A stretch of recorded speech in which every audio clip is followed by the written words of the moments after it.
প্রতিটি এলাকায় এলাকায় 14ই ফেব্রুয়ারি উপলক্ষে কোনো প্রকার শয়তানি ক্রিয়াকর্ম করতে দেয়া যাবে না। এলাকায় এলাকায় লিফলেট বিতরণ করবেন, মসজিদ থেকে ইমাম সাহেবদের নেতৃত্বে যুবকদেরকে কাউন্সেলিং করতে বের হবেন। কোন অবস্থাতে আমরা পশ্চিমা ভ্রষ্টামি, পশ্চিমা নষ্টামি, পশ্চিমা নোংরামি, পশ্চিমা অসভ্যতাকে আমাদের দেশে আমদানি করতে দেব না। আমাদের এই দেশের যুবকদেরকে নষ্ট করতে আমরা দেব না। সেজন্য আমরা সবাই চেষ্টা করব তো ইনশাআল্লাহ। এই জন্য আপনার স্কুলে, আপনার কলেজে যারা হালাল সম্পর্কে বিশ্বাসী, যারা মুসলমান, যারা এই দেশীয় সংস্কৃতিতে বিশ্বাসী, ভিনদেশী সংস্কৃতিকে যারা গা মাখাতে চায় না, সেই যুবকদেরকে আমি বলতে চাই, আপনারা আপনাদের শিক্ষা প্রতিষ্ঠানে বিভিন্ন জায়গায় আপনারা লিফলেট বিতরণ করেন, জনসচেতনতা সৃষ্টি করেন, যুবকদের মধ্যে দাওয়াতি অভিযান চালান। আমরা যদি অলিতে গলিতে 13ই ফেব্রুয়ারি 12ই ফেব্রুয়ারি থেকে দাওয়াতি কাজ চালাই, ইনশাআল্লাহ রাস্তাঘাটে অলিতে গলিতে যেখানে সেখানে এইসব নোংরামি, এই সমস্ত অসভ্যতা, এইসব দৃশ্য আমাদের দেখতে হবে না ইনশাআল্লাহ। আর যদি মনে করেন যে না আমি নিজে বাঁচলাম, আমার আর দেখার দরকার নাই, তো আপনার সন্তান, আপনার ভবিষ্যৎ বংশধর, তাদেরকে আপনি জাহান্নামে রেখে যাচ্ছেন, মনে রাখবেন। তাদের জন্য ভালো পরিবেশ দরকার আছে না নাই? যদি ভালো পরিবেশের দরকার হয়, তাহলে সেক্ষেত্রে আমাদের নড়ে চড়ে বসতে হবে, দায়িত্বশীল ভূমিকা পালন করতে হবে। শুধু ওয়াজ শুনে গেলে হবে না। আমি আইন হাতে তুলে নিতে বলছি না, খবরদার কেউ আইন হাতে তুলে নেবেন না, কিন্তু এলাকায় এলাকায় এই নষ্টামি যারা করে তাদেরকে আগে থেকে দাওয়াত দিবেন, অন্যায় কাজ থেকে, অসৎ কাজ থেকে বাধা প্রদান করবেন। কারা কারা রাজি আছেন হাত তুলেন দেখি। আল্লাহ আমাদের সবাইকে এই নষ্টামি বন্ধ করার তৌফিক দান করুন। আপনারা সবাই জানেন আমাদের দেশে এক শ্রেণীর ব্যবসায়ী আছে যারা বিদেশ থেকে এদেশে ব্যবসা করবার জন্য এসেছে। এই বিদেশ থেকে ব্যবসা করতে আসা কোম্পানিগুলোর মধ্যে থেকে আপনারা দেখেন ক্লোজ আপ একটা ব্র্যান্ড আছে না? এই ক্লোজ আপ ইউনিলিভারের এই ব্র্যান্ড, তারা আমাদের দেশে এই নষ্টামিকে সবচেয়ে বেশি প্রতিষ্ঠা করবার জন্য টাকা পয়সা খরচ করে। প্রতি বছর দেখবেন তারা ক্লোজ আপ কাছে আসার গল্পের কথা শোনাতে বলে।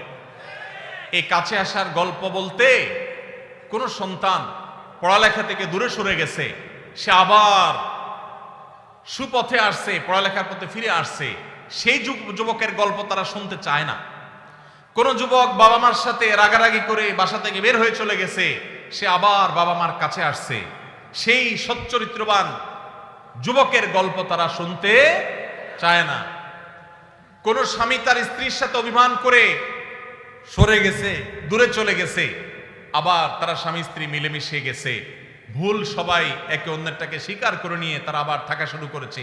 এই যে কাছে এসেছে, একটা সংসার ভাঙার পর আবার জোড়া লেগেছে, এই কাছে আসার গল্প তারা বলে না।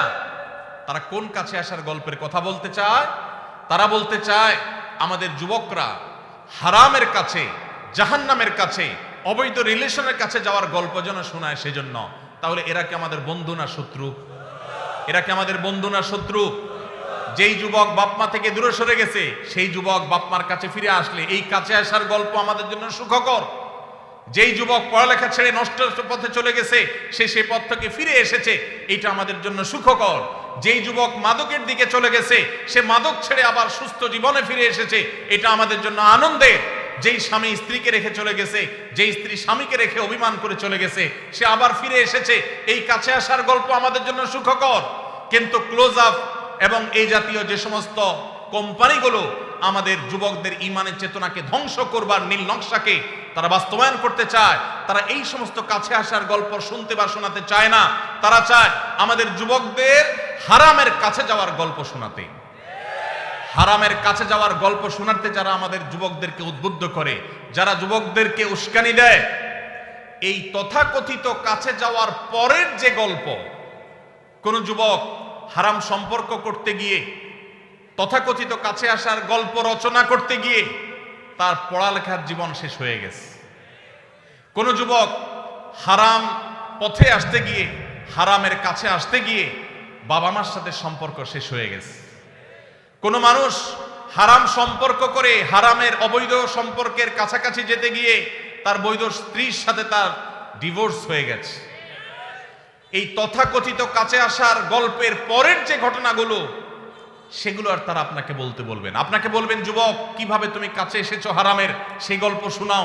সেগুলো দিয়ে তারা ভ্যালেন্টাইন্স ডে, অর্থাৎ খ্রিস্টানদের সাধু ভ্যালেন্টাইন্স ডে, যেটাকে না জেনে না বুঝে মুসলিম যুবকেরা তথাকথিত ভালোবাসা দিবস মনে করে যেটাকে উদযাপন করে খ্রিস্টানদের কাজ করছে, সেই দিবস উপলক্ষে তারা সে সমস্ত গল্পকে নাটক আকারে টেলিভিশন উপস্থাপন করে।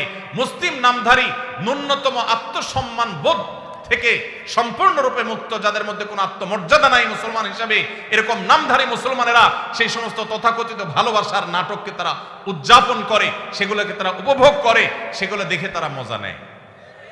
এটা ঈমানের সাথে যায় না।